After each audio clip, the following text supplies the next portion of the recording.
सुरासुरा सेवित पाद पंकजा करे विराजत कमनीय पुस्तका विदेश्च पत्नी कमलासन प्रिया सरस्वती नृत्यतु वाचि में सदा वसुदेव सुतं देवं कंस चाणूरमर्दनं देवकी परमानंदं कृष्णं वंदे जगद्गुरुं कामैस्तैस्तैरुतर्ज्ञानाः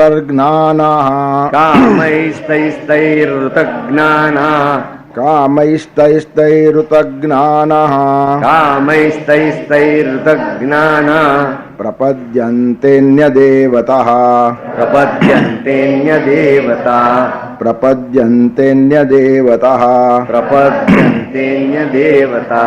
तं तं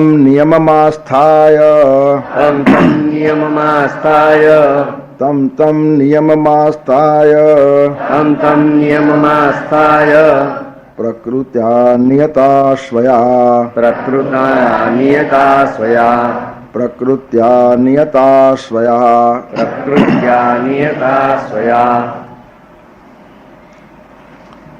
स्वया प्रकृत्या नियताः तै कामैः ऋतज्ञानाः तं तं नियममास्थाय अन्य देवता प्रपद्यन्ते स्वया प्रकृत्या नियताः પોતાની પ્રકૃતિ કાં તો પોતાનો સ્વભાવ તેનાથી નિયત થયેલા નિશ્ચિત થયેલા બંધાયેલા પ્રત્યેક માણસ પોતાના સ્વભાવથી બંધાયેલો હોય છે ત્યારે પોતપોતાના સ્વભાવથી પ્રકૃતિથી બંધાયેલા તૈ કામૈહિ ઋતજ્ઞાનાહ તે કામનાઓ સ્વભાવને અનુકૂળ હોય જેવો જેનો સ્વભાવ તેવી તેની કામનાઓ હલકા માણસની કામના હલકી હોય મોટા માણસોની કામના મોટી હોય તો સ્વયા પ્રકૃત્યા નિયતઃ પોતપોતાની પ્રકૃતિથી બંધાયેલા માણસો તે કામનાઓથી તૈ કામૈહિ તે કામનાઓથી ઋતજ્ઞાનાહ જેનું જ્ઞાન ખેંચાઈ ગયું છે એવા લોકો તમ નિયમમાસ્થાય તે નિયમને આધીન થઈને એનો આશ્રય લઈને અન્ય દેવતા પ્રપદ્યંતે બીજા દેવોને શરણે જાય છે. ભક્તિના ક્ષેત્રમાં કે ધર્મના ક્ષેત્રમાં મોટા ભાગના માણસો કામના પૂર્તિ માટે પ્રવેશતા હોય છે. કોઈક પણ કામના મગજમાં હોય અને તે કામના પૂરી ક્યાં થાય તો ઓછા નામે આ ક્ષેત્ર એવું છે કે જ્યાં કંઈક આપણને કામનાઓની પૂર્તિનું સમાધાન મળશે. હવે દરેક માણસ પોતાના પ્રકૃતિથી બંધાયેલો છે આ એક વાત અહીંયા ભગવાને કીધી. અને બીજું કામનાઓ જ્ઞાનને ખેંચી લે છે આ કીધું તૈ ઋતજ્ઞાનાહ કામના આવે એટલે જ્ઞાન ખેંચાઈ જાય. જ્યાં સુધી નિષ્કામ છે ને ત્યાં સુધી માણસ જ્ઞાની છે. કામના અને જ્ઞાનને જામતું નથી. શિવજી છે ને જ્ઞાનના દેવ છે અને કામદેવે એમને ચલિત કરવાનો પ્રયત્ન કરેલો તો કામ બળીને ભસ્મ થઈ ગયો. આ બધા સંકેતો સમજવા જેવા છે કે જ્ઞાનની સામે કામના ટકતી નથી. કામના જ્ઞાનને ખેંચી લે. તેથી જે લોકો કામનાના ગુલામ થયા તેની પાસે જ્ઞાન રહેતું નથી અને જે જ્ઞાની હોય તેને કામના પજવી શકતી નથી. એટલે આ શ્લોકમાં બે મહત્વના સૂત્રો ભગવાને કીધા. એક તો પ્રત્યેક માણસ પોતાના સ્વભાવને આધીન છે અને તેવા પ્રકારની કામના કરે છે આ એક વાત. અને બીજું કામનાઓથી જ્ઞાન ખેંચાઈ જાય છે. ત્યારે સાચા જ્ઞાની જેને થવું છે ને તે માણસે કામનાથી આગળ રહેવું જોઈએ. આપણે કરીએ તે કામના અને પરમાત્મા મોકલાવે તે પ્રસાદ. સાચા જ્ઞાનીઓ પ્રસાદ ઉપર જીવે છે. શિવજીનો પ્રસાદ મળે આ લોકોને. તેથી કામના અને વાસનાની પૂર્તિમાં જીવતા નથી, ભગવાનના પ્રસાદમાં જીવે છે. એનું નામ જ્ઞાની. તેથી કામના આવતા જ માણસ ખલાસ થાય છે, જ્ઞાન ખલાસ થાય છે. એ જેના ધ્યાનમાં નથી આવતું તેવા બધા જ જ્ઞાનીઓ રાત દિવસ કામનાઓ કરતા હોય છે અને પરિણામે એનું પતન થાય. અને એ કામના પૂર્તિ ક્યાં થશે તો પછી એવા દેવો પણ આ લોકો ઊભા કરી લે. Necessity is the mother of invention. જરૂરિયાતમાંથી કોઈ પણ શોધ થાય છે પછી એ વિજ્ઞાનની પણ થાય ને ભગવાનની પણ થાય. જરૂરિયાત ઊભી થાય એટલે એવો ભગવાન માણસ ઊભો કરી લે.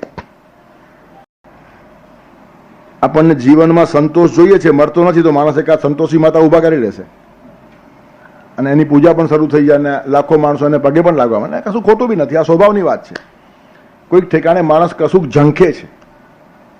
તેથી અનેક દેવતાઓ જે ઊભા થઈ જાય છે તેની પછવાડે આ કારણ છે. પ્રપદ્યંતે અન્ય દેવતા. અન્ય દેવતા એટલે આ લોકો ભગવાનને ભજતા નથી, બીજા દેવો ઊભા કરી લે છે અને તેની ભક્તિ કરતા હોય છે. એનું કારણ ત્યાં જલ્દી કામના પૂરી થઈ જાય. અને જગતમાં બી આવું છે. દરેક કામ માટે કંઈ ઇન્ડિયાના પ્રાઇમ મિનિસ્ટરને મળવા માણસ જતો નથી.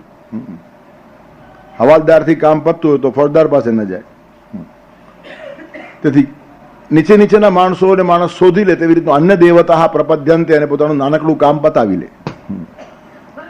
સાધારણ માથું દુખતું હોય કે તાવ આવ્યો હોય તો કોઈ મોટા ફિઝિશિયન કે સર્જન પાસે જવાય નહીં. એ તમને 2 રૂપિયાની ગોળીમાં જ પેલો સારો કરી આપે, ચાલુ ડોક્ટર. અને તમે સર્જન પાસે જાઓ એટલે બધા ટેસ્ટ શરૂ થાય. અને મારી પાસે આવે એટલે કંઈક મોટું હોવું જ જોઈએ, કારણ કે એનું મિનિમમ બિલ 2000 રૂપિયાથી ઓછું હોય નહીં. ત્યારે તમને હાથ લગાડીને ચક્કરમાં નાખી દે. તેથી નાના ડોક્ટરો પાસેથી જેમ કામ થાય, નાના અફસરો પાસેથી જેમ કામ થાય, તેમ ડાયરેક્ટ ભગવાન પાસે ન જતા વચ્ચે જ કેટલાક માણસો પતાવે. અન્ય દેવતા પ્રપદ્યંતે, બીજા દેવતાઓ પાસે આ લોકો જાય. હવે એમનો પોતાનો એક સ્વભાવ છે. કામનાઓ ઘણા બધા પ્રકારની હોય. હલકી કામનાઓ પણ હોઈ શકે, કારણ કે પ્રકૃતિમાં સત્વ રજતમ બધું જ આવે. પ્રકૃત્યા નિયતા સ્વયાહા. તો કેટલાકની કામનાઓ સાત્વિક હોય, કેટલાકની કામનાઓ રાજસી હોય, કેટલાકની કામનાઓ તામસી હોય. પણ અલ્ટિમેટલી બધી જ કામનાઓ જ્ઞાનનું હરણ કરવાવાળી છે. એટલે સાત્વિક કામનાઓ પણ બહુ રાખવા જેવી નહીં. તામસીને રાજસી તો બને એટલે ઓછી જ કરવાની, પણ સાત્વિક પણ પ્રભુને સમર્પિત કરી દેવાની. એનું કારણ સાત્વિક કામનાનો બી અહંકાર બહુ ભયંકર છે પાછો. ત્યારે તમોગુણી કામના માણસને પાડી નાખે, રજોગુણી કામના માણસને પાડી નાખે, અને સત્વગુણી કામના થોડો વિકાસ સાધે. પણ એમાં પછી અહંકારની પુષ્ટિ થાય કે આવો સાત્વિક માણસ હું છું ને આટલું મોટું કામ કરું છું. એનો અહંકાર છે ને એ માણસને ખતમ કરી નાખે. તેથી તામસી હોય, રાજસી હોય કે સાત્વિક હોય, કોઈ પણ કામના જ્ઞાનથી ચ્યુત કર્યા વગર છોડતી નથી. કામના માત્રનું કામ છે કે માણસના જ્ઞાનને ઢાંકી દે. મોહિતમ નાભિજાનાતિ, આ જ અધ્યાયમાં ભગવાને કીધેલું છે આગળ. એની જાણકારી ખલાસ થઈ જાય, એનો વિવેક ખલાસ થઈ જાય, એનું જ્ઞાન ઘટી જાય, એની ચેતના ઝાંખી પડે. જે માણસ કામનો ગુલામ થયો ને એની ચેતનાની ધારા ઝાંખી પડી જાય. તમે જો કામી માણસ કોઈ પણ પ્રકારની કામના મગજમાં છે ને, ચહેરા ઉપર નૂર નહીં હોય. તમે કોઈને એમને એમ મળવા જાઓ ને કોઈની પાસે ફાળો લેવા જાઓ, તમારા ચહેરા ઉપરના ભાવ બદલાયેલા હશે. એનું કારણ આની પાસેથી ફાળો મળશે કે નહીં, અને મળશે તો આપણને જોઈએ છીએ એટલો મળશે કે નહીં. તેથી એ માણસ ખુશ કેમ થાય, તેવા તમારે ચહેરા ઉપર ભાવ રાખવા પડે. અંદર ભાવ ગમે તે હશે. આ શું થયું? આ ચેતના હણાઈ છે. તેથી કામનાથી કોઈને મળવા જાઓ ને એમને એમ મળવા જાઓ, એમાં આસમાન જમીનનો ફરક છે. હવે તમારી પોતાની કામના ન હોય અને બીજાની કામના માટે ગયા તો ચહેરા ઉપર એટલો ભાવ નહીં બદલાય, કારણ કે કોકડા માટે ગયા છે. આપે કે ના આપે આપણને શું ફરક પડે છે. જેટલું તમારું ઇન્વોલ્વમેન્ટ કામના જોડે વધારે, તેટલા તમે જ્ઞાનથી આગા થાવ. કહેવાનું તાત્પર્ય શું છે? કામૈ તૈસ્થૈ ઋત જ્ઞાનાહ, તે કામનાઓથી જેનું જ્ઞાન વિવેક હરાઈ ગયો છે અને બધા પોતાના સ્વભાવથી બંધાયેલા છે, તેથી તે લોકો અન્ય દેવતાઓ પાસે જાય છે.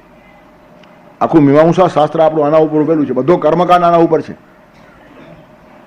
કર્મકાંડની અંદર કામનાથી જ લોકો યજ્ઞો કરતા હોય છે. મોટા ભાગના યજ્ઞો સકામ હોય,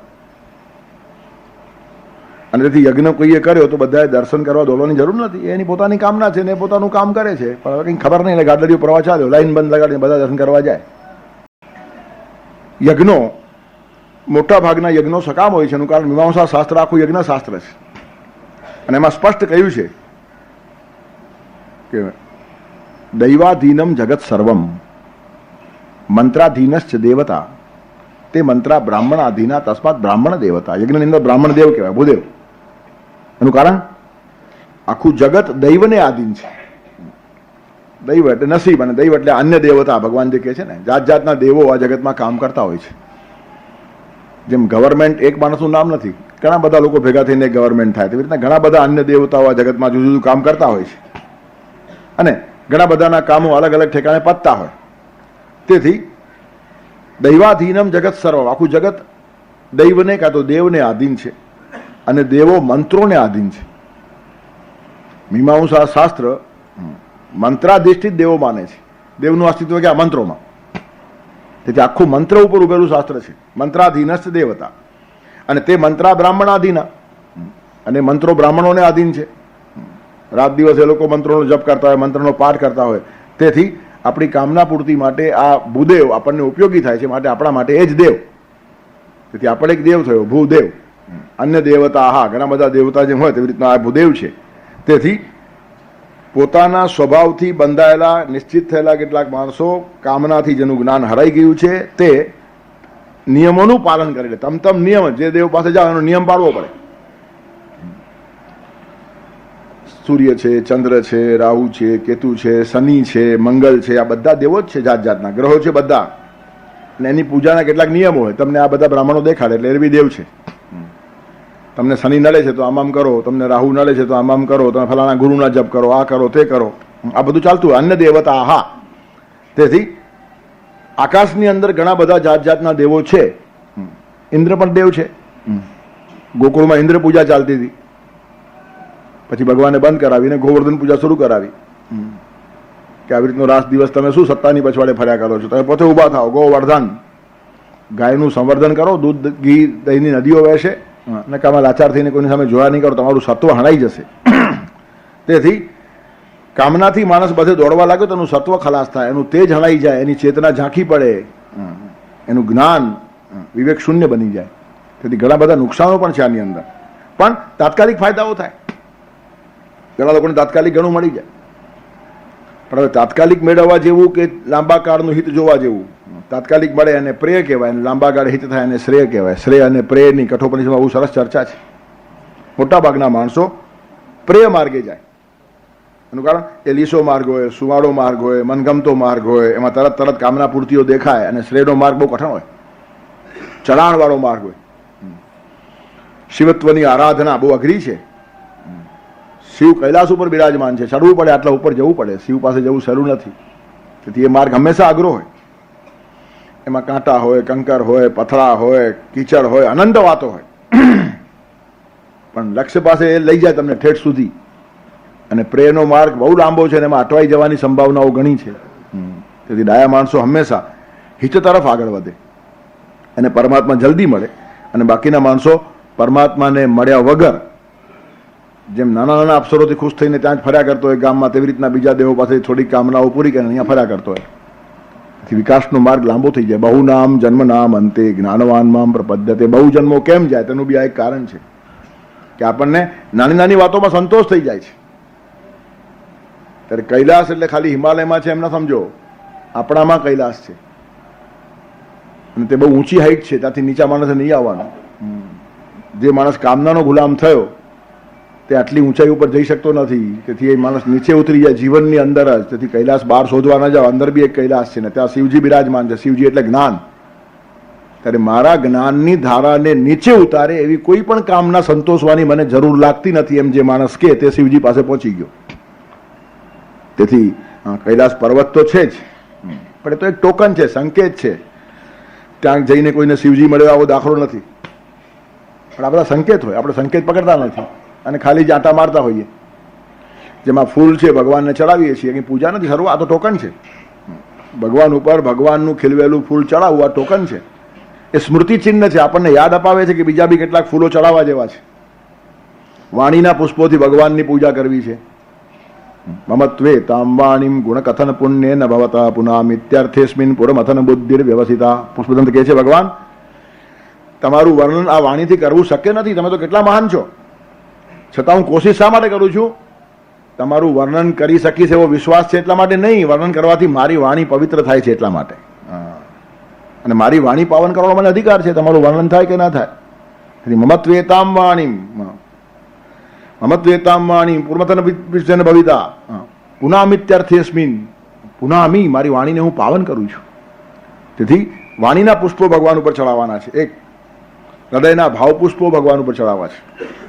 સારા સારા કર્મો કરીને કર્મ પુષ્પથી ભગવાનની પૂજા કરવી છે. સ્વકર્મણા તમ અભ્યર્ચ્ય સિદ્ધિમ વિંદતિ માનવ. ગીતા કે છે સ્વકર્મથી ભગવાનની પૂજા કરો. કર્મ છોડીને પૂજા કરનારો માણસ ભગવાનને ગમતો નથી, એ બહુ ઓછા ભગતોને ખબર છે. ભગવાને સ્પષ્ટ કહ્યું છે અપહાય નિજં કર્મ કૃષ્ણ કૃષ્ણેતિ વાદિન તે હરે દ્વેષિન પાપા. પોતાનું કામ છોડીને જે માણસ મારા નામનો જપ કરે છે, આખો દિવસ કૃષ્ણ કૃષ્ણ કરતો બેઠો છે ને કંઈ કામ કરતો નથી, તે મારો દુશ્મન છે. તે હરે દ્વેષિન અને પાપા, જીવતું પાપ છે. આખો દિવસ માળા ફેરવનારો માણસ મારું દુશ્મન છે એમ ભગવાન જ કહી શકે, બીજાની હિંમત નહીં. આપણે તો ભગત કહીએ એને. માળા ફેરવા સિવાય કશું કરતો જ નથી. એ માળા હાથમાં ફેરતી હોય ને મગજમાં કેટલા એને ફેરવતો હોય. તેથી પરમાત્માને ઓળખે નવરો માણસ નખો દવાડે. તેથી કશું જ નથી કરતો એ માણસ બહુ ડેન્જરસ હોય છે. તેથી માણસે પોતાના કામથી ભગવાનની પૂજા કરવાની છે એમ ગીતાનો આદેશ છે. તમને જે કામ મળ્યું છે ને પરફેક્ટલી કરો, સારામાં સારું કરો. જગતની અંદર પ્રત્યેક માણસને પોતાનું કર્મ છે અને એ કર્મ છોડીને પૂજા કરવાની મનાઈ છે. વિદ્યાર્થીનો ધર્મ છે અભ્યાસ કરવો. એ 7 કલાક ભક્તિ કરે તો પાપ કરે છે એમ કહી દો એને ખુલ્લું. એને 10 મિનિટ ઠીક છે, સવારના ભગવાન પાસે બેસે, એકાદ પ્રાર્થના કરે, પછી આખો દિવસ એને અભ્યાસ કરવાનો છે. ધંધો નોકરીને છોડીને કોઈ માણસ ભક્તિ કરતો તો કરવા જેવી નથી. એનું કારણ બધી વ્યવસ્થા ડિસ્ટર્બ થઈ જાય. જેને જે કામ સોંપાયું છે તે કામ પર જો માણસ હાજર ન હોય તો બધું અસ્તવ્યસ્ત થઈ જાય. તેથી આપણે જે થયા છીએ, perform the duty of your station. તમે જ્યાં ઊભા છો ત્યાં તમારી જે ડ્યુટી ને કર્તવ્ય છે એમાં જરા પણ ખામી ન આવે એ ભગવાનની ખરી પૂજા છે. અને ખામી ન આવે ને તમે તમારું કામ સારી રીતે કરી શકો એટલા માટે થોડીક ભક્તિ કરો કે ભગવાન તમને શક્તિ આપે કે આ કામ સારું થાય. પણ કામ જ નહીં કરવું અને ખાલી જપ કર્યા કરવો હોય તો નુકસાન થઈ જાય. તેથી માત્ર પુષ્પ ચડાવીને પૂજા થતી નથી. વાણીના પુષ્પો, ભાવ પુષ્પો, કર્મ પુષ્પ અને એક દિવસ જીવનનું પુષ્પ પણ ભગવાનના ચરણે ધરવાનું છે. જીવનમ ભગવતઃ ચરણ અરવિંદે. જીવન મળ્યું છે તો ભગવાનને ચરણે ધરવાને માટે મળ્યું છે. આ ફૂલ પાસેથી સમજવા જેવું છે અને રોજ આપણને યાદ થાય એટલા માટે આપણે ભગવાન ઉપર એક ફૂલ ચડાવીએ છીએ. પણ એ પાછળના બધા જ ફૂલ ખોવાઈ ગયા અને આ જ ફૂલ રહ્યું. અને આટલું જ જો કરતા હોઈએ તો આપણા જેવો ફૂલ કોણ? અંગ્રેજી ફૂલ. FOOL જેને કહેવાય. તેથી વાણીના પુષ્પો, કર્મના પુષ્પો, ભાવ પુષ્પો, જીવન પુષ્પ મારે ચડાવવાનું છે. હું ભૂલી ન જાઉં એટલા માટે આ પુષ્પ રોજ મને યાદ અપાવે છે. આ ફૂલ ભગવાન પર ચડાવો ને બાકીની 4 વાતો યાદ કરો. વાણી ભગવાનના ગુણ ગાય છે કે આલતુ ફાલતુ માણસોની ખુશામત કરે છે થોડી કામના પૂરી કરવા માટે. કામૈ સ્તૈ ઋત જ્ઞાન. ખબર પડે આપણી પૂજા થાય છે કે નહીં. હલકી કામનાઓ પૂરી કરવાને માટે આ વાણીનો દુર્વ્યય કરીશ નહીં. એનું કારણ એ સરસ્વતીનું વરદાન છે. એ ભગવાન પાસેથી મળેલી વાણી છે. ચોક્કસ કોઈનામાં સારા ગુણો હશે તો કહેવામાં મને વાંધો નથી, પણ ખુશામત કરીને થોડુંક મેળવી લેવું એટલા માટે વાણીનો ઉપયોગ નથી. તેથી માણસની એક બહુ સ્પષ્ટ ધારણા હોવી જોઈએ કે ખુશામતની ખીર કરતા ખુમારીની ખીચડી સારી. હલકા માણસોની ખુશામત કરીને ખીર ખાવા મળતી હોય તો પણ ખાવા જેવી નથી. એ સડેલી ખીર છે. અને ખુમારી ટકાવીને ભગવાનની પૂજા તરીકે વાણીનો વ્યય થતો હોય અને એવું કરવામાં જો ખીચડી મળતી હોય તો આનંદ માનો. ખીચડી અમૃત કરતા મીઠી છે. પણ માણસો કામૈ સ્તૈ ઋત જ્ઞાના, કામનાઓથી એનું જ્ઞાન હણાઈ જાય અને માણસ હલકો થઈ જાય. તેથી જેમ આકાશમાં આવેલા દેવો છે, સૂર્ય, ચંદ્ર, મંગળ, રાહુ, કેતુ, શનિ ઇત્યાદિ જેમ ગ્રહો છે, બીજા અનેક દેવતો, ઇન્દ્રાદિ દેવતાઓ છે જેનું કંઈ વિધાન છે શાસ્ત્રોમાં, મીમાંસા શાસ્ત્ર આખું એના ઉપર ઉભેલું છે. તે યજ્ઞ માણસ જરૂર કરે. પુત્રેષ્ટિ યજ્ઞો પણ છે. પુત્ર થાય એટલા માટે યજ્ઞ કરવામાં. દશરથ રાજા બી કરેલો.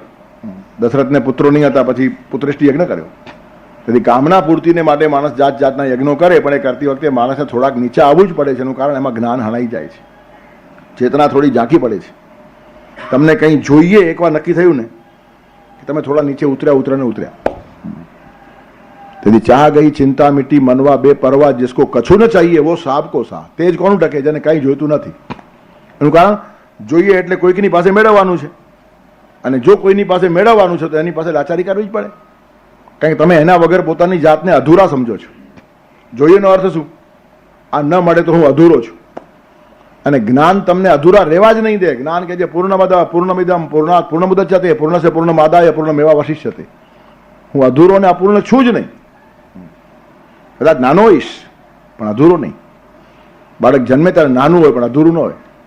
પગથી માથા સુધી આખું બાળક જ હોય. પછી ભલે વધીને 6 ફૂટનું થાય પણ એ 10 ઇંચનું હોય ત્યારે બી પૂરું જ હોય. તેથી પરમાત્મા એ જો મોટું પૂર્ણ હશે તો હું નાનું પૂર્ણ છું પણ અધૂરો નથી. જ્ઞાનની આ ખુમારી છે. અને આવા જ જ્ઞાનીઓ ગર્જના કરી શકે કે અહમ બ્રહ્માસ્મિ, હું બ્રહ્મ છું, સાક્ષાત પરમાત્મા છું એમ કહી શકે આ માણસ. અને એ કે નહીં, ભગવાન પણ સામેથી કે મમૈવ અંશ, એ મારો જ અંશ છે. પરમાત્મા એને પોતાનો અંશ કહે ને એ પણ ભગવાનને પોતાનું મોટું સ્વરૂપ સમજે.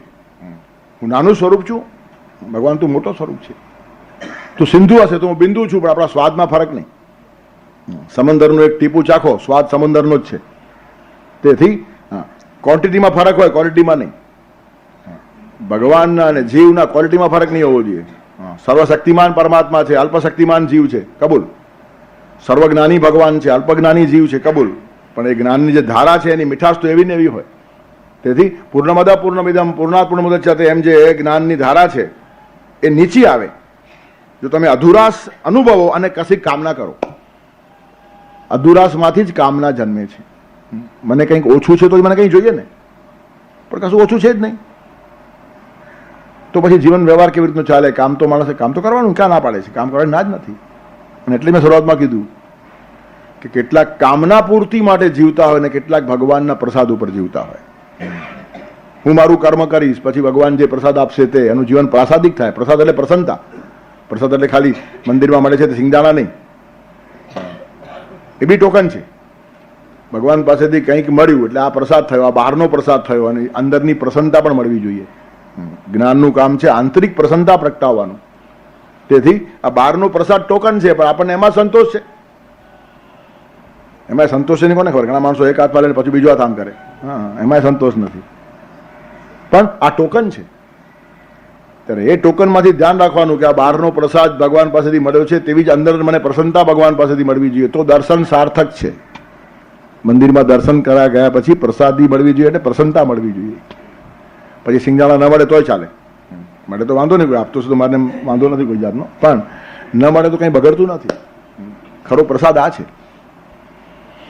આપણે રવિવારે ભેગા મળીએ છીએ, અહીં બહાર પ્રસાદ વહેંચતા નથી, ક્યારેક ઉત્સવમાં આપે એવા જુદી છે, પણ છતાં બધા પ્રસાદ લઈને જઈએ છીએ. એનું કારણ ગીતા આપણને પ્રસન્ન બનાવે છે, એ ખરી પ્રસાદી છે. તેથી 1 કલાક સુધી આપણે બેસીને ભગવાનનો પ્રસાદ ખાતા હોઈએ છીએ કે આ જે પ્રસાદ છે ને એ સાચો પ્રસાદ છે. તેથી જે માણસ પ્રભુના પ્રસાદ ઉપર જીવે છે તેની જ્ઞાનની ધારા પ્રજ્વલિત થાય, તેની ચેતના કોઈ દિવસ ઝાંખી ન પડે, તે માણસ કોઈ દિવસ હલકો ન થાય, તે માણસ પૂર્ણતાની અનુભૂતિ કરે. અને પૂર્ણતાની અનુભૂતિ એ જ પરમેશ્વરનો સાક્ષાત્કાર છે. પરમેશ્વરની બહાર નથી ઉભો રહે, ઓબ્જેક્ટ નથી. ભગવાનના દર્શન થયા એટલે ભગવાન સામે આમ બાવલા જેવો આવીને ઉભો રહેશે એવી કલ્પના મગજમાં હોય તો સાફ કરી નાખજો. આવા દર્શન કોઈને થયા નથી. તેથી પરમાત્મા એક અનુભૂતિનો વિષય છે. Is to be realised, is not to be seen. ભગવાનને જોવાની ચીજ જ નથી, જોવાની ચીજ ઓબ્જેક્ટ થાય. આપણાથી જે અલગ હોય તેને આપણે જોઈ શકીએ, ભગવાન અલગ છે જ નહીં. જેને જેને જોવો છે તેને આપણે સામે ઊભો કરવો પડે. પણ ભાવમાં એ શક્ય છે.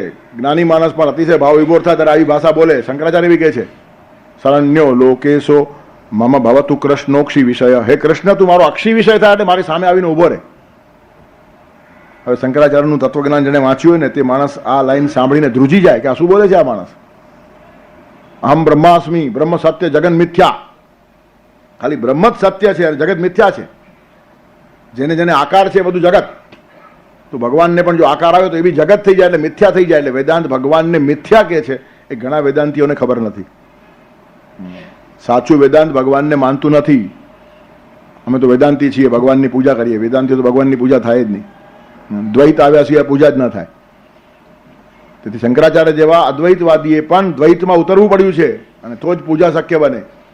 અને બધા જ સ્તોત્રો દ્વૈતમાં જ લખાય, અદ્વૈતમાં એક પણ સ્તોત્ર લખાય નહીં. કોણ કોના માટે લખે? બે છે જ નહીં.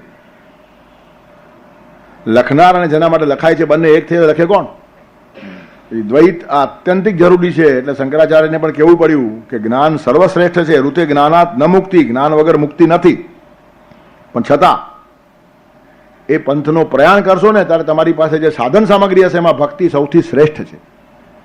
મોક્ષ કારણ સામગ્ર્યામ ભક્તિ રેવ ગરીયસી. મોક્ષની જે કારણ સામગ્રી સાધન સામગ્રી છે ને એમાં ભક્તિ સૌથી શ્રેષ્ઠ છે. એમ કોણ કહે છે?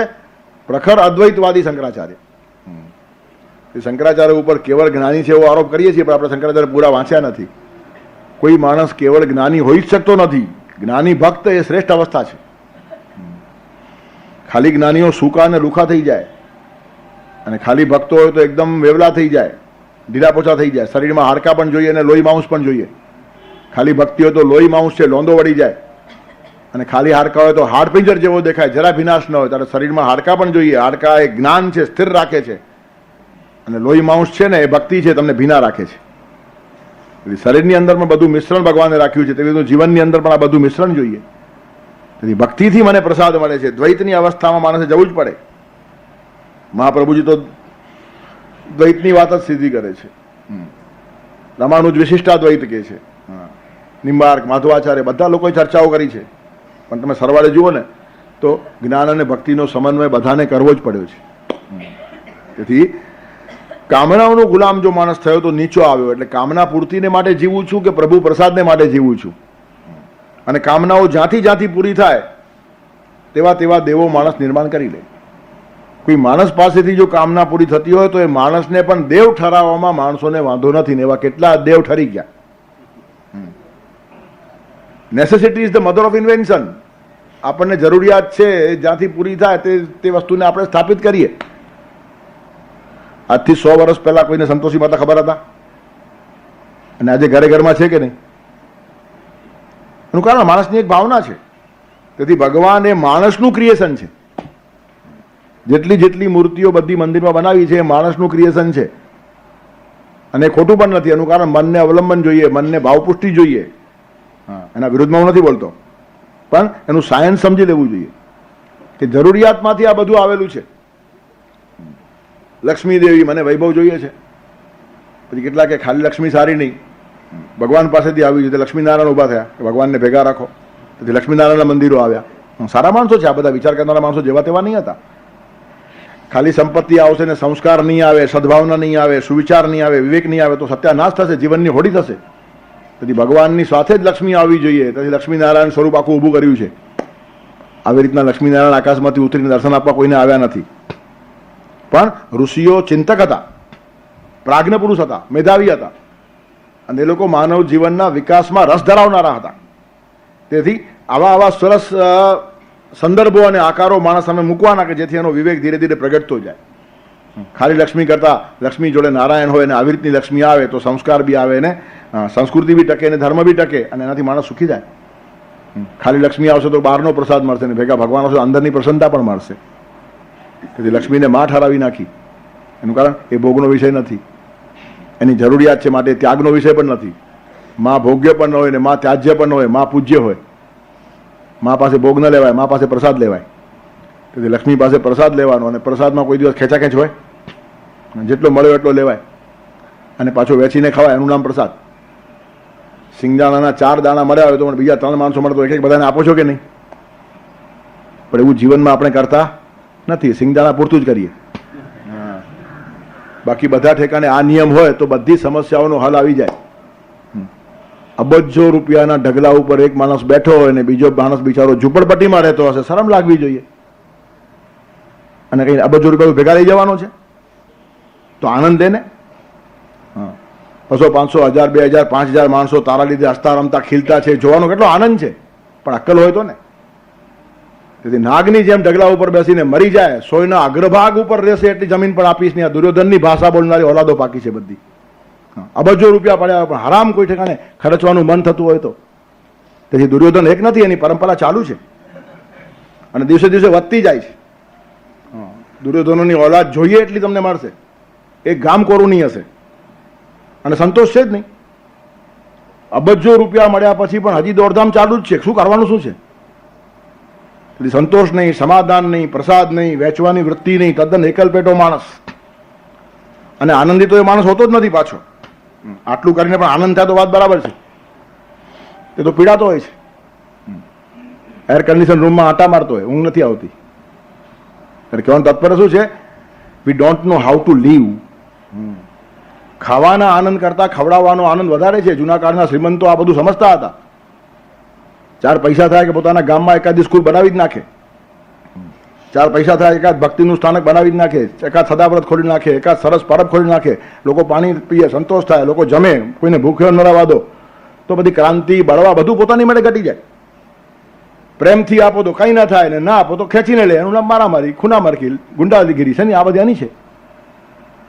જેની પાસે છે તેની સામે નથી એ લોકો જુએ, કેટલા દિવસ જોયા કરશે, પછી ખેંચશે. તેથી આપણને જીવતા નથી આવડતું એ બહુ મહત્વની વાત છે. માણસ પોતાની જરૂરિયાતો પૂરી કર્યા પછી બાકી બધું વહેતું મુક્ત આવડવું જોઈએ. પાણી બાઢો નાવ મેં, ઘર મેં બાઢો દામ, દોનો હાથ ઉલેચીએ, યહી સયાનો કામ. એકાદ માણસ 25-50 લાખ રૂપિયા પોતાના લગ્નનો તો ખર્ચી નાખે, પણ સાથે 25 છોકરી બીજી પરણાવી નાખે ને. તને ભગવાને આટલા બધા આપ્યા છે તો તારી છોકરી સુખી થાય તેના આશીર્વાદ પછી છોકરીઓ આપશે, પણ અક્કલ હોય તો ને. તમાશામાં પૈસો ખર્ચવાની આપણને ફાવટ છે, પણ કોઈ સારું કામ અંદરથી થવું જોઈએ તેવું ઉગતું જ નથી. એનું કારણ શું છે? પરમાત્માનો સાચો પ્રસાદ મળ્યો નથી. તેથી કામના પૂરતી પછવાડે માણસ હલકો થઈ જાય અને પ્રસાદ ખાનારો માણસ મહાન થઈ જાય. ત્યારે કામૈ તૈસ્તૈ ઋત જ્ઞાના, કામનાથી જ્ઞાન હણાઈ જાય. આજના શ્લોકમાં બહુ મહત્વના બે પ્રસંગો ભગવાને કીધા છે. એક તો માણસ કામનાની પાછળ પડ્યો એટલે ઋત જ્ઞાન, એનું જ્ઞાન ખેંચાઈ જાય છે, વિવેક ખલાસ થઈ જાય, સાચું સૂઝે જ નહીં આ લોકોને, વિવેકહીન માણસ થઈ જાય. દુર્યોધન પાસે ઓછી અક્કલ હતી, પણ હરામ સાચું સૂઝે તો. અને અક્કલ હતી એમ પાછું પોતે જ કે છે, મને શીખવાડો નહીં, મને ઉપદેશ કરો નહીં, બધી ખબર છે મને, જાનામી ધર્મમ, એના પોતાના શબ્દો છે. હા, ઇન્ટુ કોમાસ દુર્યોધન બોલે છે, હું નથી બોલતો. જાનામી ધર્મમ ન ચ મેં પ્રવૃત્તિ, હા ધર્મ જાણું છું પણ એમાં પ્રવૃત્ત થતો નથી. અને જાનામી અધર્મમ, અધર્મ બી ખબર છે પણ એમાંથી બહાર નીકળાતું નથી. પોતાના શબ્દો બોલો, બધો ધર્મ મને ખબર છે અને એકે ઉપદેશ જોઈતો જ નથી. શાનો ઉપદેશ કરો છો? હું તમને ઉપદેશ કરું. હા, દુર્યોધન જેવો ઉપદેશક બીજો ન હોય. હા, એની પાસે બેસો ને તો દુનિયાભરના બધા પ્રવચનો ઝાંખા લાગે. એટલા સરસ વ્યાખ્યાનો આ દુર્યોધનો આપી શકે. તેથી બુદ્ધિ બહુ ભયંકર હોય, પણ એ ભયંકર જ હોય, પ્રાસાદિક ન હોય. ઇન્ટેલેક્ચ્યુઅલ જાયન્ટ કહેવાય. જાયન્ટ જાયન્ટ બહુ સારો છે, રાક્ષસ. તેથી બૌદ્ધિક રાક્ષસો પેદા થાય.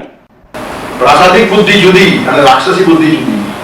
ત્યારે દુર્યોધન પાસે બુદ્ધિની અછત નહીં હતી, પણ એનું જ્ઞાન, એનો વિવેક ખોવાઈ ગયો. કામૈ તૈસ્તૈ ઋત જ્ઞાના, અનંત કામનાઓથી ભરેલો માણસ છે. અને પરિણામે પતન થયું ત્યાં સુધી માણસ જાગ્યો નહીં. છેવટે પછી એ હોપલેસ કેસ છે એમ કરીને ભગવાને એને પતાવવો જ પડ્યો. કેટલાક આવા હોપલેસ કેસ થઈ જાય. લ્યુકેમિયા થાય ને, બ્લડ કેન્સર, પછી ડોક્ટર કહે દિવસો કાઢે એટલે જુઓ બીજું શું થાય. આવા કેટલાક લ્યુકેમિયાના કેસ હોય. હા, સુધરે જ નહીં. આટલો બધો માણસ કામનાનો ગુલામ થાય કે વિવેક નષ્ટ થાય, વિવેક ભ્રષ્ટ થાય. અને વિવેક ભ્રષ્ટાનામ ભવતી વિનિપાતો સથમો કહે. વિવેક ભ્રષ્ટ થાય ને પછી હજારો માર્ગે પતન થાય. પછી એ માણસ જ્યાં હાથ નાખે ત્યાં અપયશ, જ્યાં હાથ નાખે ત્યાં અપયશ, જ્યાં હાથ નાખે ત્યાં અપયશ. કોઈ કામ એનું સારું થાય જ નહીં. એનું કારણ ભગવાન નારાજ છે. ઈશ્વર નારાજ થયા પછી તમને કોઈ કામમાં સંતોષ અને ચેન ન મળે. તેથી કામૈ તૈસ્તૈ ઋત જ્ઞાના. દુર્યોધનને ચેન નહીં હતું, ભાગમ ભાગ કરે છે. છેવટે પાણીમાં સંતાઈ ગયો છે મરવાથી બચવાને માટે. ત્યાંથી બી ખેંચી કાઢ્યો બહાર લોકોએ. ત્યારે કહેવાનું તાત્પર્ય શું છે કે કામનાઓનો જો માણસ ગુલામ થયો તો વિવેક ખલાસ થઈ જાય. વિવેક ખલાસ થવો ને એટલે માણસ ખલાસ થયો.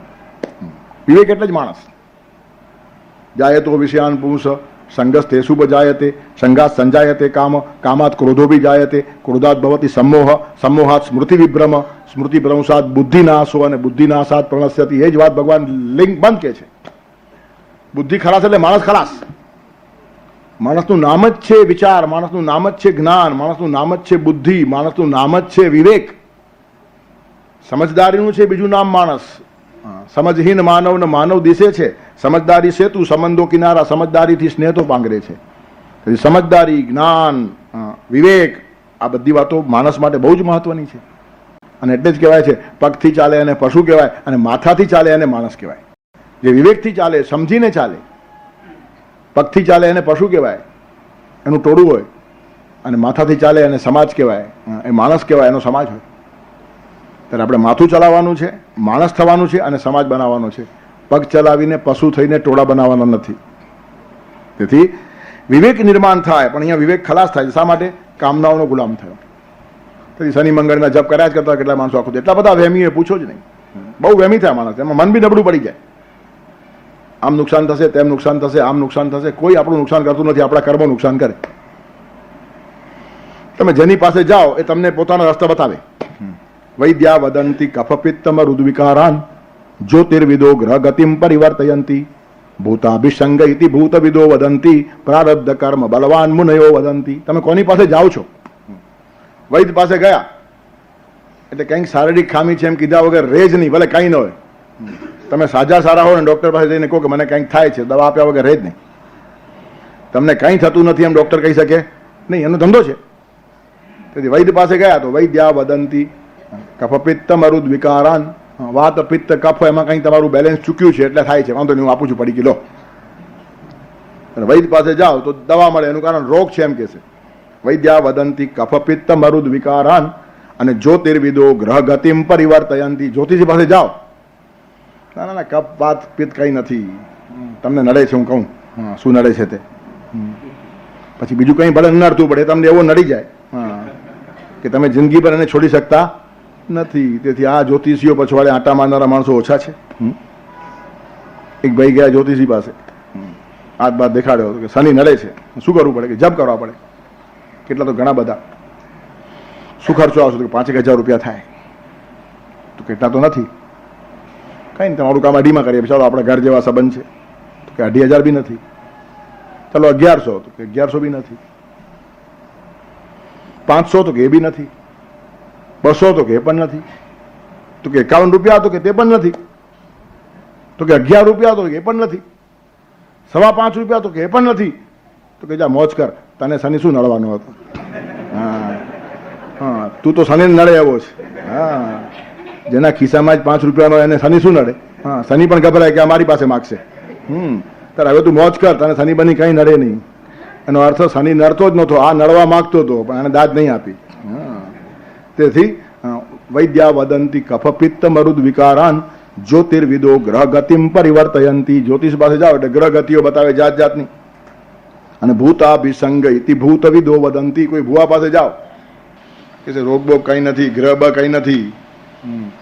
તમે અમાસની રાતે પેલા પીપળાના ઝાડ નીચે લઘુશંકા કરવા બેઠા હતા કે નહીં? તમે ક્યાંક ક્યાંક યાદ કરો, 2-4 વર્ષ પહેલા બેઠો બસ એ જ. ત્યાંથી બરાબર પકડાઈ ગયું. પછી આ એવો પકડાયો કે ફરિયાદ કરતો હોય, ભૂવો રોજ એને ઘુમાવતો હોય ગોળ ગોળ ગોળ ગોળ. તેથી ભૂતાભિસંગ ઇતિ ભૂતવિદો વદંતી. પણ સાચા મુનિ પાસે જાવ તો એ કહે છે પ્રારબ્ધ કર્મ બલવાન મુનયો વદંતી. તારા કર્મો તને નડે છે, બીજું કોઈ નડી શકતો નથી. તેથી આપણા પોતાના કર્મો સારા હોવા જોઈએ. હલકી કામનાઓથી પ્રેરાઈને હલકા કામ કરીએ છીએ માટે પીડાઈએ છીએ. આપણને પીડા આપનાર આપણા કર્મો છે. અને કયા કર્મો? હલકા કર્મો. હલકા કર્મો શા માટે થાય છે? હલકી કામનાઓ છે. તેથી કામનાઓનું વિશુદ્ધિકરણ કરવું જોઈએ. અને પવિત્ર કામો જો માણસ કરતો જાય તો માણસ ઓછો પીડાય. અને પવિત્ર કામો કરીને પણ પાછા અલિપ્ત રહેવાની કલા, નહીં તો એનો અહંકાર પાછો ભયંકર છે. હું ઘણી વાર કહું છું, નમ્રતાનો બી માણસને અહંકાર હોય. આખું મુલુન નહીં પણ આખું મોય ફરી આવો, તમને મારા જેવો નમ્ર માણસ મળશે જ નહીં. કેટલો મોટો અહંકાર છે. મારા જેવો બીજો નમ્ર છે જ નહીં, એનો પણ પાછો અહંકાર હોય. એટલે કહેવાનું તત્પર શું છે કે પવિત્ર જીવન જીવવાની એક કલા, સારા સારા કર્મો કરવાના અને એના અહંકારથી મુક્ત રહેવાનું. તેથી કામનાઓનું ઉદાત્તીકરણ એ બહુ મોટી વાત છે. હલકી કામનાઓ હશે તો થોડીક પરોપકાર જેવી કામનાઓ રાખો, અને એના અર્થ આગળ જઈને પ્રભુની જ કામનાઓ રાખો. અને પછી કામના જ પ્રભુના હાથમાં સોંપી દો ને હું શા માટે રાખું, તું જ રાખને. એના જેવો સાચવનાર બીજું નથી, આપણને વિશ્વાસ નથી. પણ એના હાથમાં આપી દે, બધું સલામત, કંઈ નુકસાન થાય જ નહીં. તેથી માણસો કામનાના ગુલામ થાય છે. હવે જેમ ઇન્દ્રાદિક દેવો છે, સૂર્યચંદ્ર ગ્રહો બધા, રાહુ કેતુ શનિ મંગળ, જેમ આકાશ મહેલા દેવો છે, તેમાં દુનિયામાં પણ કામના માટે કેટલાય દેવોની પછવાડે માણસો ફરતા હોય છે. સત્તાધીશોને ઘણા માણસો દેવ સમજે. થોડીક સત્તા જેની પાસે હોય તેની આસપાસ પૂંછડી પટપટાવનારા માણસોને જોઈએ એટલે આપણને દયા આવે. એનું પોતાનું ઠેકાણું નથી, એની ખુરશી સલામત નથી, એ બીજા અનેકના પગ ચાટે છે અને એના પગ તું ચાટે છે. આ ધંધો ચાલે છે, બીજું છે જ કશું નહીં. તમે જેના પગ ચાટો છો એ પાછો બીજાના પગ ચાટતો જ હોય છે. તો શું મળી જાય એના પાસેથી? પણ આવા સત્તાધીશોની પછવાડે લોકો આંટા મારતા, એને જ દેવ સમજે. એનું કારણ કંઈ આપણા 1-2 કામ જરૂર પડે તો કરી આપશે. હવે જ્યારે કરી આપે ત્યારે 10 વર્ષે એકાદ કામ તમારું કરી આપે, એના માટે 10 વર્ષ ગુલામી કરવાની એની. અને એ બી કરી આપે નહીં, કોને ખબર? કરી આપે છે એવો આભાસ કરી આપે. તેથી પૃથ્વી ઉપર પણ કેટલાક દેવો છે.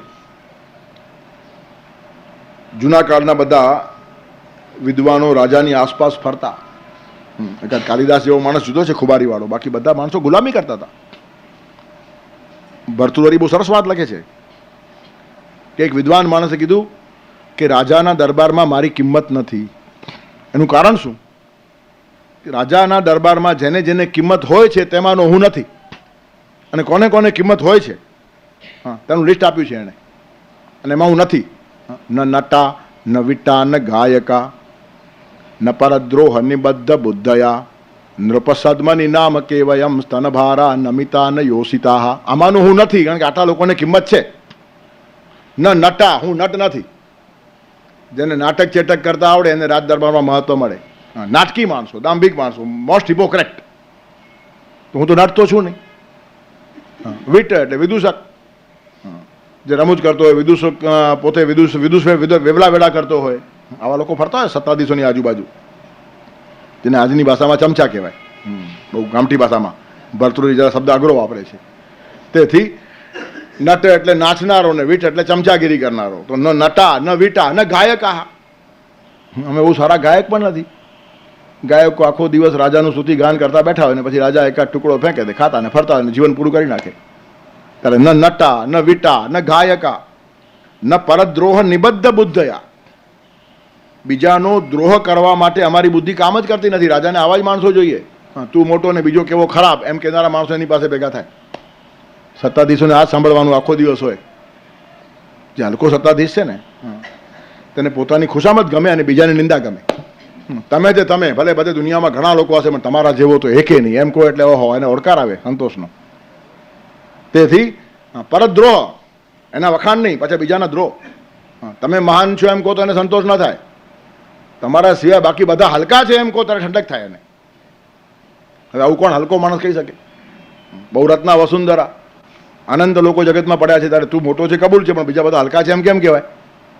તો બીજાને હલકા ન કહો તો પણ તમે એમની પાસે ટકી શકો નહીં. તેથી રાજાઓ પાસે, સત્તાધીશો પાસે કોને કોને સ્થાન છે એનું સરસ સાયકોલોજીકલ લિસ્ટ આપ્યું છે ભરતૃહરિએ, કે ન નટા, ન વિટા, ન ગાયકા, ન પરદ્રોહ નિબદ્ધ બુદ્ધયા. કેવળ કેવળ ખુશામત. ઇંગ્લેન્ડનો બાદશાહ હતો કેન્યુટ, એની આસપાસ આવું ટોળું ભેગું થઈ ગયું ને આખો દિવસ બાદશાહ આપ આપ, બસ બસ, આપણા જેવો કોઈ નહીં, આપ તો બધું ચલાવો છો, 14 ભુવન આપ ચલાવો છો, સૂર્ય આપની આજ્ઞાથી ઉગે છે, સૂર્ય આપની આજ્ઞાથી આથમે છે, આપ કહો ત્યારે ચંદ્ર આકાશમાં આવે છે, બધું આવું કહેવાય. આ માણસને થોડુંક ઠેકાણે હતું કેન્યુટનું. એને એમ થયું કે આ બધા ખુશામતખોરોને પાઠ ભણાવવો જોઈએ. આખી સૃષ્ટિ જો મારા જ કહેવા મુજબ ચાલતી હોય તો નથી ચાલતી, મારે બતાવી આપવું જો ડાયા થશે આ લોકો. તેથી એક દિવસ ભરતીના સમયે સમુદ્ર કિનારે ખુરશી નાખીને બેસી ગયો. આસપાસ બધા ભાટો બેઠા બધા, અને બધા એના ગુણો ગાયા કરે બેઠા બેઠા. એના જ સ્તવનો ને એના જ ભજનો ચાલતા હતા. રાજાને ખુશ કરવાના પ્રયત્નો કે જેમ તેમ કરીને 2 ટુકડા મળે.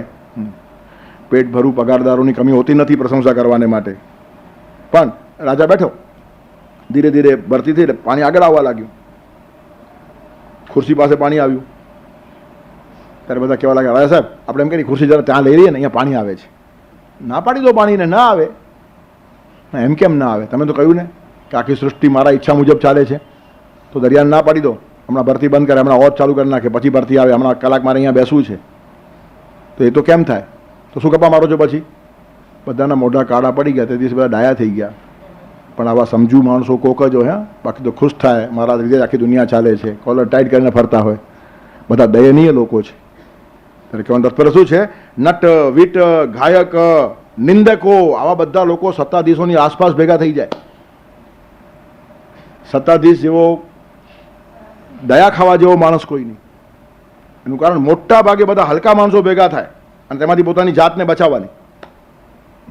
જે આવે તે ખુશામત કરે, જે આવે તે બીજાને હલકા ઠરાવે, નિંદા કરનારા ભેગા થાય, ખુશામત કરનારા ભેગા થાય, ચમચાઓ ભેગા થાય, ભાટો ભેગા થાય, સ્તુતિગાન કરનારા ભેગા થાય. તેમાંથી આપણે ક્યાં છીએ એ પોતાની જાતને ઓળખવી આ પરમાત્માની કૃપા વગર શક્ય જ નથી.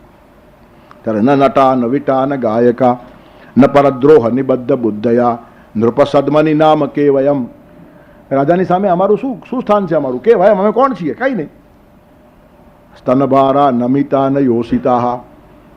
સ્તનભારથી લચી પડનારી લલના સ્ત્રી પણ અમે નથી, તો એની કિંમત ત્યાં હોય રાજાના દરબારમાં. એટલે નટ જોઈએ, વીટ જોઈએ, ખુશામતખોર જોઈએ, બજારૂ સ્ત્રીઓ જોઈએ. આવામાં ઘેરાયેલા બધા માણસો હોય તેની પાસે જઈને કામનાઓ પૂરી કરવાની. આવા માણસની કૃપા પણ ખરાબ. કૃપા બુરી દુર્જન તની, ભલો સજ્જન કો ત્રાસ, સૂરજ જબ ગરમી કરે તબ બરસન કી આશ. સારા માણસ પાસે એક પણ કામના પૂરી ન થાય તો પણ એની પાસે જવાનું, અને હલકા માણસ પાસે ઘણી બધી કામનાઓ પૂરી થાય તો પણ જવાનું નહીં. એનું કારણ જ્ઞાન ખેંચાઈ જાય. કામૈ સ્તૈ ઋતક જ્ઞાના. કામનાના ગુલામ થાય એટલે જ્ઞાનની ધારા બંધ થાય, ચેતનાની ધારા ઝાંખી પડે, માણસ ખલાસ થાય. અને પોતે ખલાસ થઈને જગતમાં મેળવવા જેવું છે શું? કશું જ મેળવવા જેવું નથી. આત્માર્થે પૃથ્વીમ ત્યજેત, આટલું સ્પષ્ટ દિગ્દર્શન શાસ્ત્રકારોએ કર્યું છે, પણ વાંચે કોણ? જો બરાબર શાસ્ત્રીય અભ્યાસ અને સ્વાધ્યાય થતો હોય ને તો ભારત દેશમાં તો એક પણ માણસ હલકો ન હોવો જોઈએ. આટલું વગાડીને કહ્યું છે, હેમરિંગ ચાલે છે કે જગતમાં મેળવવા જેવું હશે તો આત્મા, થવા જેવું હશે તો અંતર્મુખ, મેળવવા જેવું હોય તો આંતરિક પ્રસન્નતા. તેના બદલે મેક્સિમમ બહિર્મુખ થયો છે આ દેશ. એનું કારણ સાચો સ્વાધ્યાય જ નથી. પેટ્રોલ પંપમાં જ પેટ્રોલ નથી અને ઘાસતેર ભરવામાં આવે છે, ગાડીઓ ચાલે કેમ? તેથી સ્વાધ્યાયની વિશુદ્ધ ધારા સમાજને મળવી જોઈએ કે જેથી કારણે એક પણ માણસ હલકો થાય નહીં. તસ્માત સ્વાધ્યાય પ્રવચનાભ્યામ ન પ્રમજિતવ્યમ. કોઈ શાસ્ત્ર એવું નથી કે જ્યાં હલકી વાત કરેલી હોય. માણસની ગરિમા, માણસનું ગૌરવ, માણસની મહત્તા વધે, આવી અનંત વાતો શાસ્ત્રોમાં કીધેલી છે. જે દેશમાં વેદ હોય, ઉપનિષદ હોય, ગીતા હોય, તે દેશ આવો વેરવિખેર હોય.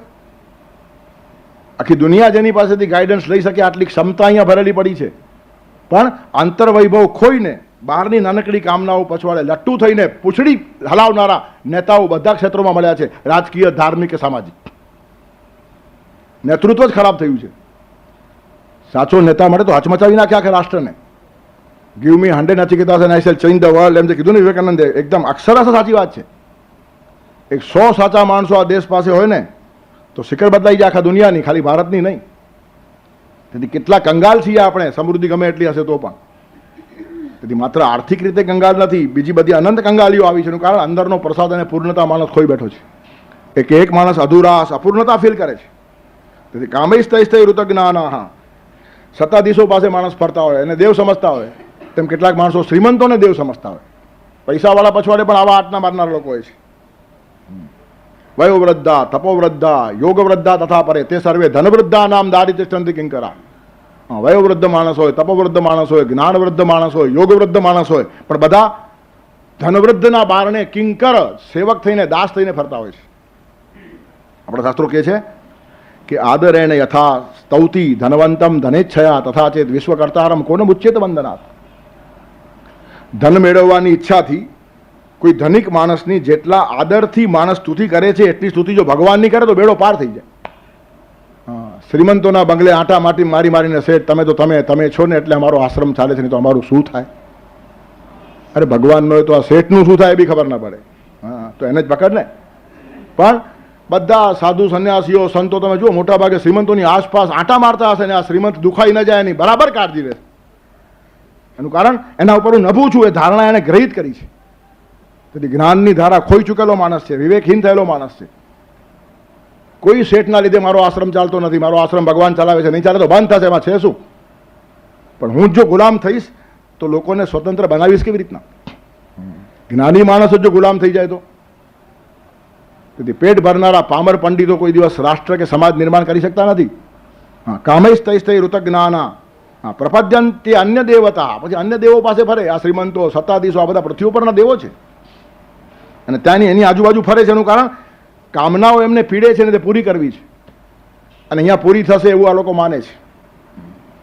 મોટા મોટા સંન્યાસીઓ પણ તમે જુઓ શ્રીમંતોની આજુબાજુ ફરતા હોય. એનું કારણ એ શેઠજીની ગાડીમાં બેસવા મળે છે, નહીં તો પછી પગે ચાલવું પડે. જો હવે તો એ જરૂર નથી પડતી, શેઠજી ગાડી પણ આપી જ દે છે, એટલે હવે સંન્યાસીઓ ગાડી ફેરવે છે, પોતે જ ફેરવે છે. એનો વાંધો નથી, અલિપ્ત રહ્યો કે નહીં માણસ. કામનાથી પીડાય છે કે પ્રસાદ તરીકે સ્વીકારે છે. તેથી મેં પહેલું બરાબર બેઠક બાંધી. વૈભવથી ગભરાનારા ભારતના માણસો નથી. રત્નજડિત આસન ઉપર બેસીને પણ જનક રાજા રાજર્ષિ હતો, વિદેહી હતો, પણ મળ્યું છે તે કામના પૂર્તિ તરીકે કે પ્રભુના પ્રસાદ તરીકે? પ્રભુના પ્રસાદ તરીકે મળે તે માણસને હલકો પાડે નહીં, અને કામનાના ગુલામ થઈને જે મેળવશો તે વાત તમને હલકા પાડ્યા વગર રહે જ નહીં. તેથી આ એક જીવનની સ્પષ્ટ ધારા નક્કી થવી જોઈએ. કોઈ જ વસ્તુનો તિરસ્કાર નથી. આખું વિશ્વ ભગવાનનું છે અને બધી જ વાતો ભલે મને મળે પણ પરમાત્મા આપે તો જ મળે. એના માટે કોઈ માણસના પગ ચાટવાની મારી તૈયારી નથી. હું ઉન્મત્ત નથી, ઉદ્ધત નથી, પણ સામે લાચાર પણ નથી. તેજસ્વીતા અને ઉન્મત્તતામાં ફરક છે. ઘણા ઉન્મત્ત માણસો પોતાને તેજસ્વી માનતા છે, ઉન્મત્ત છે, અને ઘણા લાચાર માણસો પોતાને નમ્ર માનતા હોય છે. ત્યારે નમ્રતા અને લાચારીમાં આસમાન જમીનનો ફરક છે. તેવી રીતનું ઉદ્ધતાઈ અને તેજ એમાં આસમાન જમીનનો ફરક છે. તેથી તેજ ટકાવવાનું છે અને ઉદ્ધત થવાનું નથી. નમ્રતા જાળવવાની છે પણ લાચારી કરવાની નથી. આવી ધારણા જેના જીવનમાં આવે ને તે વિવેકી માણસ કહેવાય. તેથી કામૈસ્તૈસ્તૈ ઋતજ્ઞાના પ્રપદ્યંતે અન્ય દેવતા. અન્ય દેવો જેમ આકાશમાં આવેલા છે તેમ પૃથ્વી ઉપર પણ ઘણા માણસો દેવો ઊભા કરી લે. અને આ બધા માણસો ઊભા કરેલા જ છે ને. નેતા કોણ? આપણે જ બનાવીએ છીએ ને. પછી આપણી કામનાઓ ક્યાં પૂરી થશે તેને આપણે મત આપીએ અને એને ખેંચી લઈએ. પછી પૂરી થાય કે ના કોને ખબર. પણ જે માણસ લાઈનમાં ઊભો રહે છે મત આપવાને માટે, એ રાષ્ટ્રના કલ્યાણ માટે મત આપતો નથી ને પેલો માણસ રાષ્ટ્રના કલ્યાણ માટે મત લેતો નથી. એ પોતાનું ઘર ભરવા માટે મત લે છે અને એના ઘરમાંથી થોડુંક આપણા ઘરમાં આવશે એનું ગણિત કરીને આપણે મત આપીએ છીએ. તેથી આખું રાષ્ટ્ર વેચાવું થયું છે. રાષ્ટ્રનું હિત કયો માણસ જોશે તેને મત આપવાની હિંમત હોવી જોઈએ. પણ આટલી તટસ્થતા છે ક્યાં?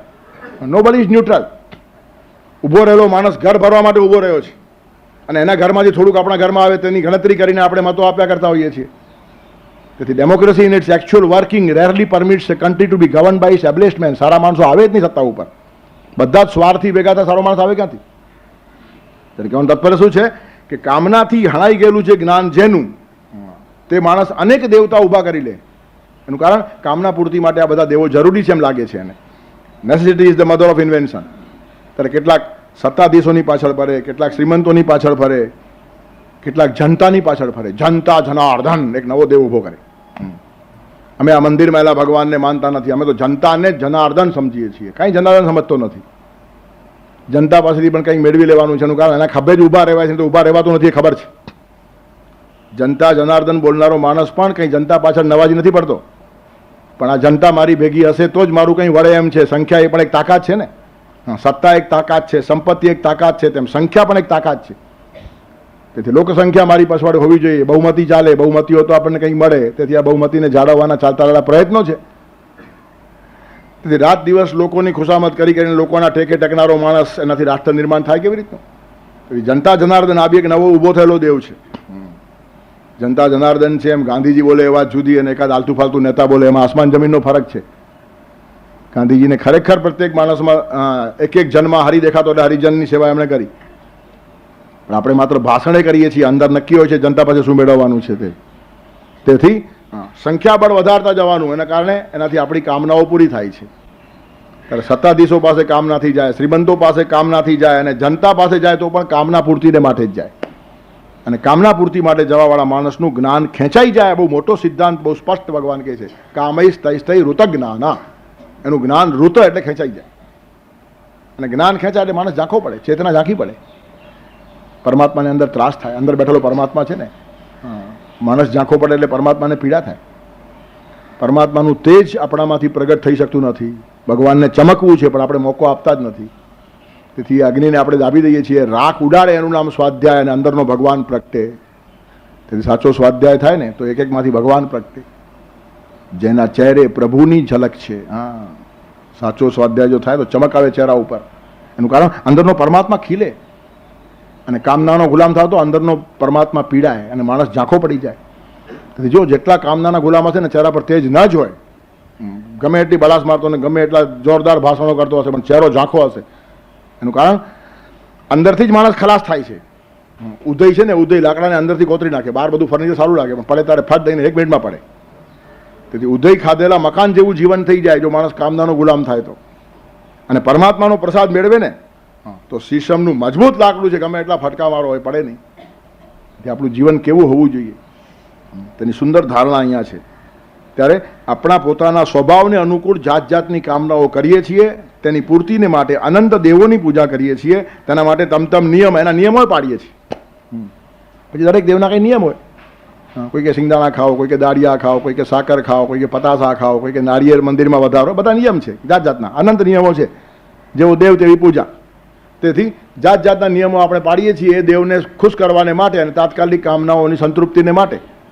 તેથી આખા સમાજનું માનસશાસ્ત્રીય વિશ્લેષણ આ શ્લોકમાં છે કે પોતાના સ્વભાવ પ્રમાણેની કામનાઓ કરે છે, તેવા દેવ ઊભા કરી લે છે, તેની પૂજા કરે છે અને દેવ માટે જે નિયમો કહેવામાં આવે તે નિયમો પર માણસ પાડે છે. પણ ભગવાને કંઈ વાંધો નહીં. એવા લોકોની પણ શ્રદ્ધા હું ધીરે ધીરે સ્થિર કરું છું. એનું કારણ એમાંથી પણ મારે બીજું કંઈ કરી લેવું છે. ભગવાન બહુ હોશિયાર છે ને, આખું વિશ્વ નિર્માણ કરનાર છે. તેથી કોઈ માણસની કોઈ દેવના માટેની શ્રદ્ધા જો ધીરે ધીરે પાકી થતી હશે તો એને આગી પાછી કરવાનું ભગવાન કે હું નથી કરતો. હું એમાં બીજી એક કુશળતા અજમાવું છું કારણ કે એ વસ્તુ બી જરૂરી છે. હા, એક પાયો તો નિર્માણ થાય છે ને. ખોટા માણસ ઉપર શ્રદ્ધા નિર્માણ થઈ ગઈ એનો અર્થ તમને શ્રદ્ધા મૂકતા તો આવડે છે ને. હવે ખાલી માણસ બદલી નાખવાની જરૂર છે. It's all right.